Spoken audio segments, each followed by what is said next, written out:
Now, what is integrity? A lot of people think integrity means honesty. That's part of it, but integrity is much more than just honesty. Integrity comes from the word integer, which means a unit of one. And actually, integrity means wholeness. It means you don't compartmentalize your life. It means what you see is what you get. See, a lot of people want to compartmentalize. This is my professional life, and this is my pastoral life, and this is my church life, and this is my home life, and this is my secret life, and here is my social life, and here's my family life, and here's my pornography life, and the moment you segment your life, you have lost your integrity. Integrity does not mean you're perfect. If you had to be perfect to have integrity, none of us would have it. I am far from perfect. I'm deeply flawed. Integrity means what you see is what you get. That I'm exactly the same way I am as my kids as when I'm with the Queen of England or anybody. That I do not change. That I don't treat people with preference. That I am exactly the same way. And that's integrity. Wholeness. It's not a piece of the pie. It's the whole pie.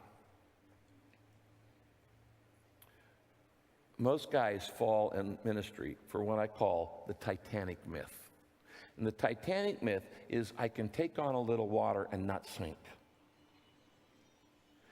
The reason why the Titanic was called unsinkable is it was the first ship to actually segment the hull. Prior to the Titanic, all boats had just an empty, open hull, and if you ran into an iceberg and you knocked the hull filled up with water and the ship sank. So these guys in building the Titanic thought, well, you know what we can do is we'll segment the hull, so theoretically you could hit an iceberg, take on water in a certain area, but it won't sink the whole ship. And in theory, that makes sense. But the fact is, a hole in the boat is a hole in the boat is a hole in the boat. If you and I are in a rowboat and we're out fishing and you're sitting at one end and all of a sudden I pull out a wood drill and I start drilling a hole in my end of the boat and you go, what are you doing, Rick?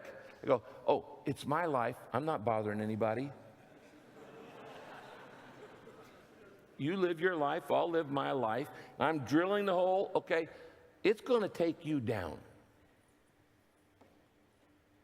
A sin may be private, but it's never personal. Never. Because even if nobody ever knows about it, it's going to affect other people. You know, when I don't have a quiet time for a couple days, I notice it. When I don't have a quiet time for a week, my wife notices it. When I don't have a quiet time for 2 weeks, my church notices it. Your sin may be secret, but it is not private. It's going to get out there. Because the effect affects other people, even if they never, ever know about it. Integrity means I'm going to be exactly the same everywhere I am. And so I don't segment my life. So I don't stand, well, I could do this and take on water and still have an effective ministry. And it doesn't work that way.